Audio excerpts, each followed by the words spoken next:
xaw ne loolu du fi am mais moment boobu képp ku laal Macky da ngay wàcc da ngay ànd ak moom parce que Macky boobu fekkoon na peuple bi doyal na ci moom Barth nag il n'a pas lu ça dafa def politique politicienne léegi moom da doon jouer la carte pour moom Sonko na déggoo waxtaan ak Sonko ñu déggoo ñu bàyyee Khalifa Diallo nekk président 2029 ba Khalifa Diallo nekk président ñu teggi li Macky teg Sonko yëpp bu ko defee 2029 Sonko bu ñëwee jël relève bi moom loolu la doon carte tu vois donc il a joué et il a perdu joué na te Sonko je sais que ne bu fekkoon ne nangu àndoon ak Barth ci vision boobu peuple bi dañuy génn ci moom dañ koy bàyyi donc Sonko li mu jëkk def mooy être sincère ba pare dénk boppam askan wi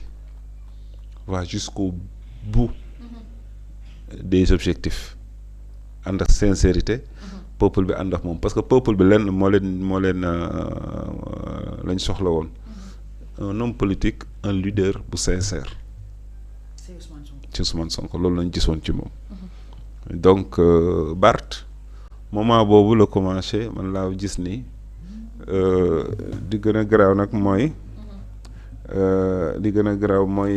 ba ñoom liñ bëggoon Sonko yàqal leen électorat Pastef bi far yàlla dogal nag Diomaye jàll ci parrainage yi ba Diomaye jàllee ci parrainage yi nag ñoom ñëpp seen yalwaan këpp waaw ñoom ñëpp seen yalwaan këpp léegi nag bon diggante Yewwi Askan Wi ak Diomaye président Sonko gis na ci lu ne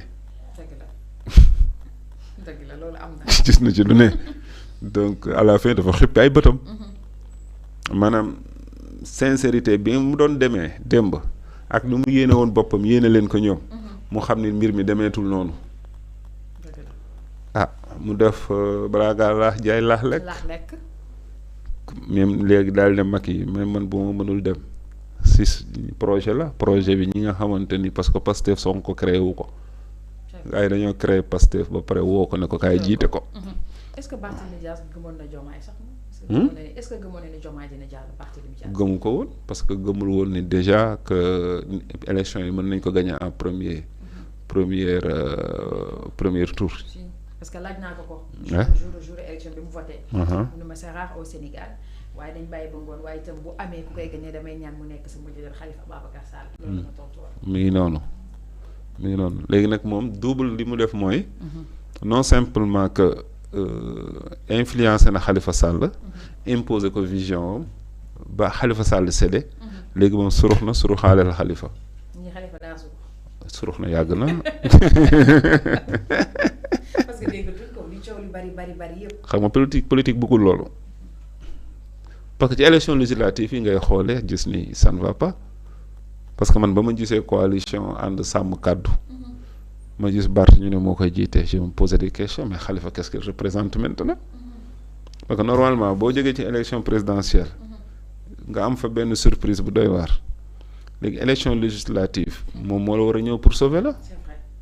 pour nga mën a vivre pour nga mën a exister politiquement tu vois mais bu fekkee élection président législative dafa ñëw bokk bant ñëw taxaw comme leader te nekkoon ci taxaw foofu déjà électeurs yi dañuy am problème parce que yow doo xam ndax taxaw bi Khalifa jiite woon léegi Khalifa qu'est-ce qu'il représente wala ndax Barth dafa génn am mouvement boppam parce que ñëpp ñu ngi naan seen diggante xëy na neex y a problème xam nga am nañu ñu naan Barth mouvement am la demee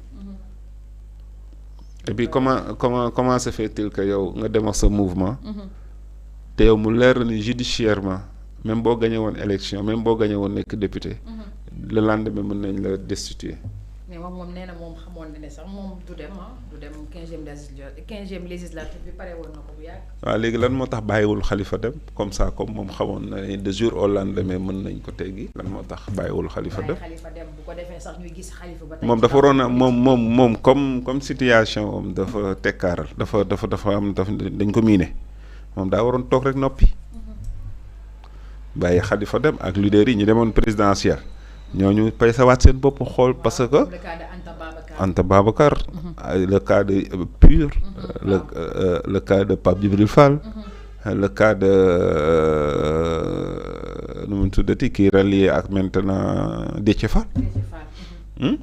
ñooñu seen 0 virgule yi ñu am ci présidentielle bi parce que foofu mën nañ ne non comme mën nañ ne boobu c'était raz de marée la gars yi def la Sonko def tempête la du fi bàyyi kenn après ñoom ñu peesewaat seen bopp ci législative yi ku ci nekk xam lan ngay peser comme ça élection 2029 wala élection municipale yi di ñëw di nga xam ndax di nga war a dem wala doo dem loolu mooy li nga xamante ni mooy moo logique quoi pour man.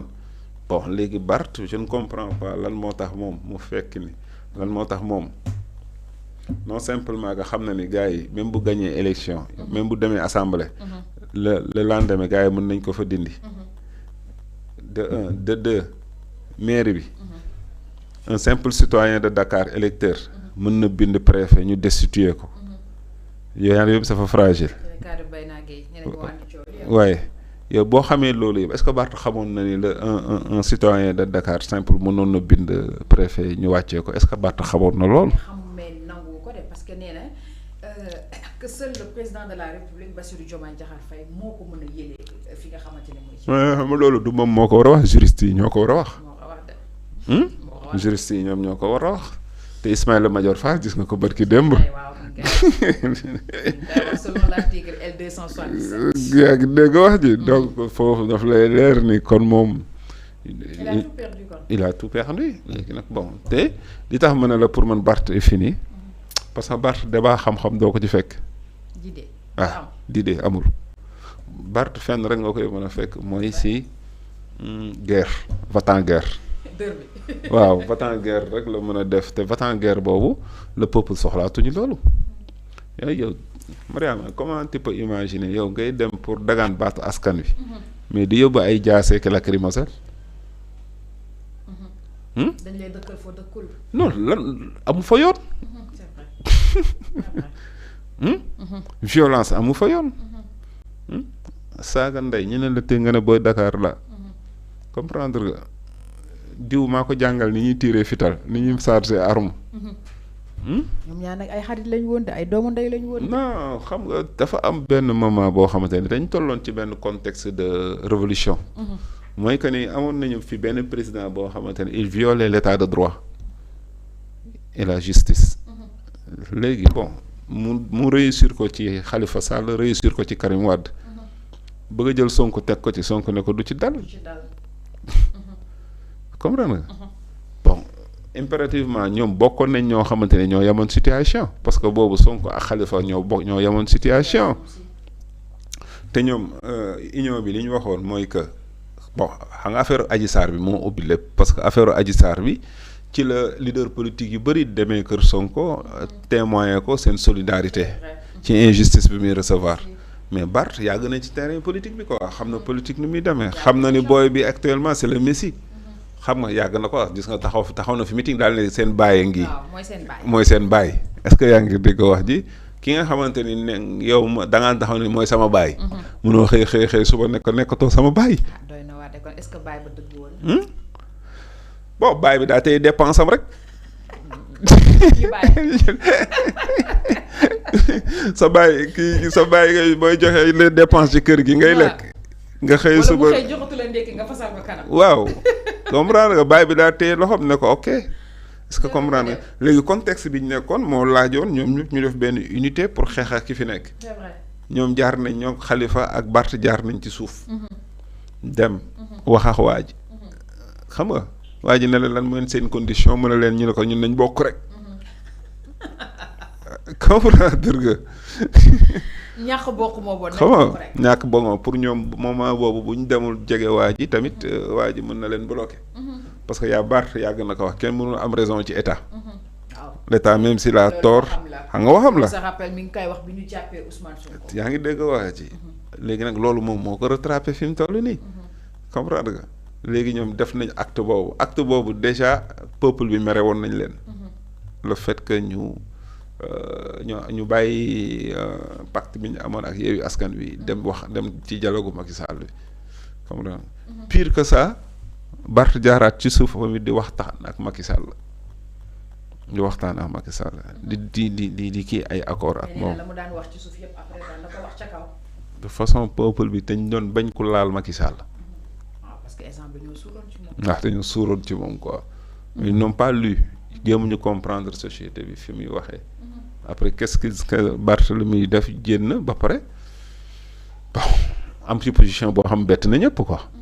wëlbatiku bon dafa dëgër bopp il va pourrir en prison. su ma déggaloon du dugg ci lii kaso la jëm te boo moytul il va pourrir en prison. comprendre nga mel ni ki da nga bàyyi ba mu dem nga koy jam ci ginnaawam. bu mu ko déggee ci bi mu nekkee kaso dina am lu ko metti ci Barthélemy. mais loolu nag sama